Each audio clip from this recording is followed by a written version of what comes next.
Let's start with a story in the Mirror. The Mirror have been chasing Michelle Mone, who's had links to a firm that got a massive PPE contract, and she's said very little about it until now. She's now said she regrets denying that she had links with the firm.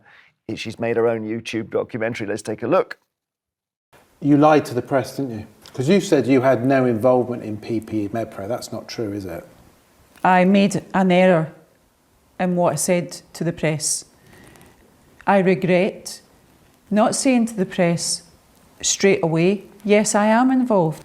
Yeah. And the government knew I was involved.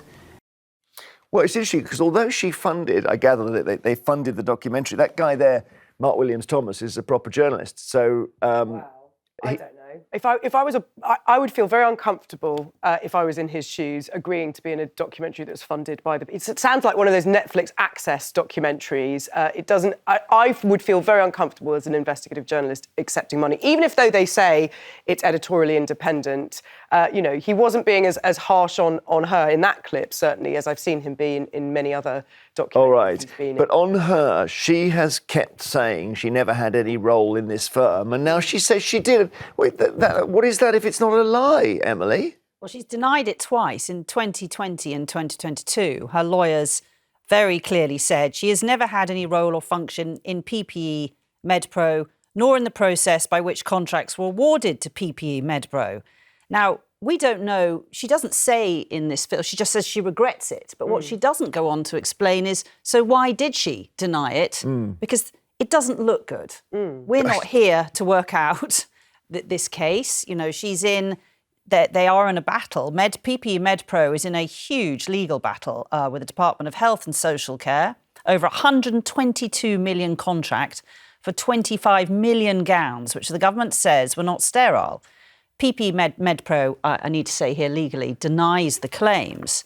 And I think the reason a lot of the public are very interested in this is there were just such huge sums of money involved in PPE and such vast lines of profit.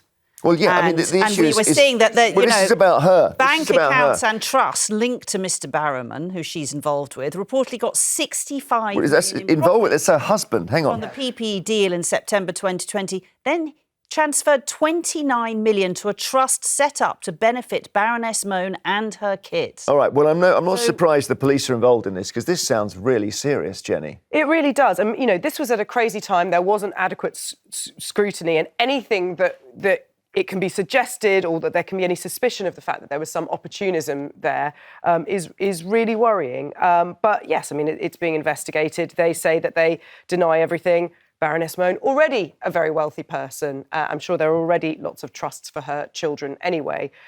So yes, this needs to be investigated. She has admitted now, apparently, in this documentary, I was a liaison person. I brought it all together, which she, of course, would have known whilst her lawyers... Yeah, no, I think the defence that she will make is, OK, she denied being anything to do with this firm, which was untrue.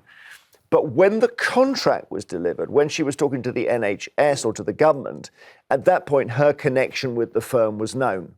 So she didn't pull the wool over anybody's eyes when the contract was... That's her defence. And obviously, she can't hide the fact the guy running the firm is her husband.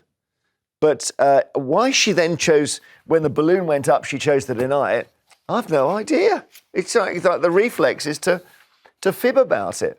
And she's in a lot of bother. She may even be... I mean, she could end up in jail. It's a serious thing.